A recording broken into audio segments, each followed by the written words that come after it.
Terungkap sosok jenderal donatur Titin dan bayi yang tertahan di rumah sakit di Jambi selama 13 hari pasca melahirkan. Sosok orang bantu ibu dan anak yang mengaku ditahan di rumah sakit karena belum membayar biaya persalinan. Seperti yang diketahui, Titin, seorang ibu asal Jambi, membuat pernyataan di mana dirinya mengaku ditahan oleh pihak rumah sakit Erni Medica di Talang Bakung, Jambi.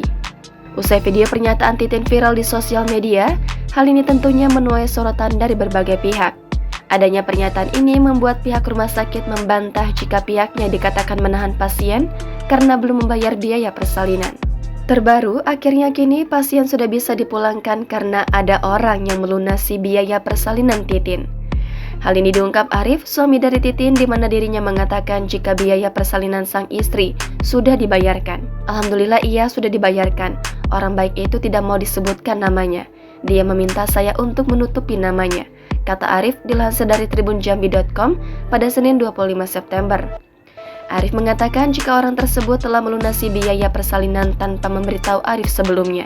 Siang ini dilunasi oleh orang itu, setelah itu baru dia bertemu dengan anak dan istri, ujarnya. Pemilik rumah sakit Erni Medica, Erni, turut buka suara terkait orang yang melunasi biaya tersebut. Barusan saya mendapat informasi bahwa semua biaya persalinan ibu tadi sudah dilunasi oleh Kapolda Jambi. Jelasnya, terkait viralnya permasalahan ini, Erni juga memberikan penjelasan. Menurut penuturan Erni, pihaknya sebenarnya sudah memberikan keleluasaan untuk pasien dengan cara mencicil. Kalau 15 juta itu tidak benar, kalau biaya seharusnya itu sebesar 13,5 juta. Saya sampaikan ke mereka. Tapi kalau bapak tidak ada uang, bisa bayar seberapa bapak sanggup. Dan suaminya pulang mengambil uang ke Jawa. Erni mengatakan jika pasien masih harus dirawat sehingga belum bisa untuk dipulangkan. Dan sampai sekarang kita masih menunggu dan istrinya juga masih dalam perawatan. Tidak mungkin kita pulangkan karena suaminya juga tidak ada di rumah. Jadi biar di sini dulu, ungkapnya. Ia juga menjelaskan terkait dana yang dibayar pihaknya tidak memberikan patokan harga. Hal ini semampu pihak keluarga berapapun uang untuk membayar biaya persalinan pasien. Semampu mereka saja, tidak ada patokan, meskipun di bawah 5 juta rupiah. Dengan catatan harus ada suaminya baru bisa dipulangkan, jelasnya.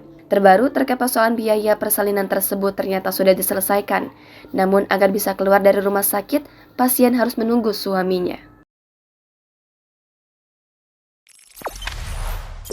Jangan lupa subscribe, share, komen, dan like ya.